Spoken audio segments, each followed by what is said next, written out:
Hi, I hope you're doing well. I'm Dave, and I want to talk today about overwhelm around artificial intelligence. Now, whether you're technical or not, it's changing really, really quickly, and it can feel really, really overwhelming. So, in this video, I just want to give you some sanity, things you should be doing as a business leader, and just trying to lower that kind of pressure.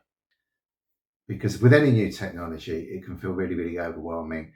And if you don't understand it and it feels like some kind of magic, it could feel even worse. And certainly the pace that AI is growing, changing, it does feel really, really overwhelming. And it's going to fundamentally change the way we all work over the next 5 years. So let's come up with a sensible plan. The first thing we want to do is make sure that we have an artificial intelligence policy. If you don't have one already, I've got a template. Click on the link below, download it. You're welcome to use it. I strongly recommend you keep your AI policy to under a page of A4. We don't want lots of legal mumbo jumbo, HR write a 50-page document. No one's going to read it. It's going to sit in a drawer. It's not going to serve its fundamental purpose, which is to stop people uploading confidential data from your business, both customer data and your IP, to public AI learning models. If you don't do that, you're putting your business at risk because data could leak. You need to get a handle on it. The second thing that we want to do is appoint an AI Evangelist. This is someone in your organization, maybe yourself, and their job is simple. I've got a template for this as well. They don't need to be technical. Their job is to collate ideas of opportunities and risks for the business, put them in the spreadsheet if you want. I've got a sample you can use, and work out what things to action first. That kind of takes a bit of the heat out of it, because the problem we have is there's so many opportunities, so many bits of software, and this isn't about tools or even techniques. This is about just capturing the opportunities. You want your staff to be enthusiastic, but recognize the risks with AI. And you need to do that as well. If you're burying your head in the sand, you're going to miss great opportunities to make your business more successful. And there's 3 areas I just want to go through in this video that you can really use AI effectively to help grow your business.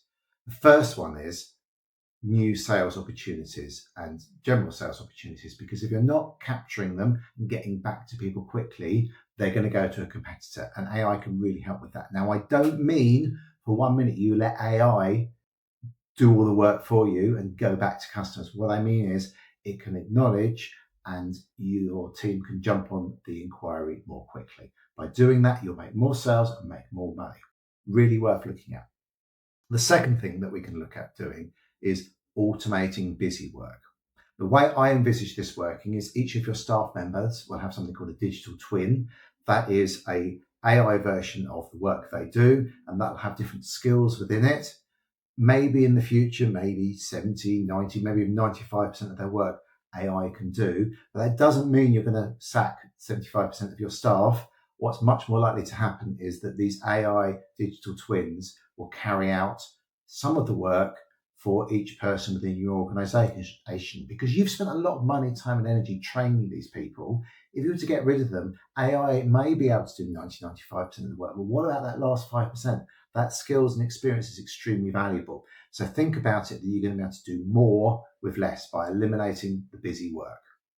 So each of your staff members, as they start to get on board with AI, you need to show them how to create these skills and how to build them out. And that's going to take a bit of time, because otherwise you're going to end up with all sorts of AI slop and AI hallucinations. That is poor quality work done using AI, because people aren't going to check their work. They're going to go, there you go, I chucked it out, done. And the final thing that you definitely want to be doing with AI, which is brilliant for, is document comparison. So if you've got a bid proposal, for example, you've got the original proposal, you've got what you've written and not hopefully what AI has written. You can now use AI to improve it. Don't let it write it. It does a terrible job. But what you can do is you can compare the two and see what's missing. You can take legal documents and say, well, can you compare these and see what's missing?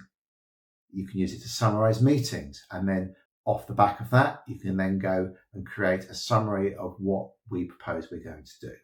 But again, AI is very, very good at filtering out the important details. So you need to ideally do the work yourself, or at the very least, carefully check it. So that's it really at the moment. And I think we've got a bit of time, okay? It's not like we have to adopt AI tomorrow, but if you think for 1 second your business will not be dramatically changed, whether you're a plumber or whatever you're doing, it's going to dramatically change how we all work. And new jobs are going to exist that don't exist today off the back of it. But by kind of relaxing into it, taking your time, making sure that we're exploiting that opportunity, it means you can eliminate a lot of the noise, but also be more successful. And the opportunity is ripe for the taking. If you need help, please come and join my open office hours, or sign up to my newsletter. I'm sharing more information. And if this video is on a channel where you can subscribe, like on YouTube, subscribe and you'll see more of the stuff that I'm sharing out to help you make your business more successful using technology, because that's what I want to do. That's my kind of passion. Is I love helping people to embrace technology change. It's just happening quick, and that's okay. We can manage. Have a great day. If you have any thoughts, ideas, comments, let me know below, and I look forward to talking to you. Have a great day.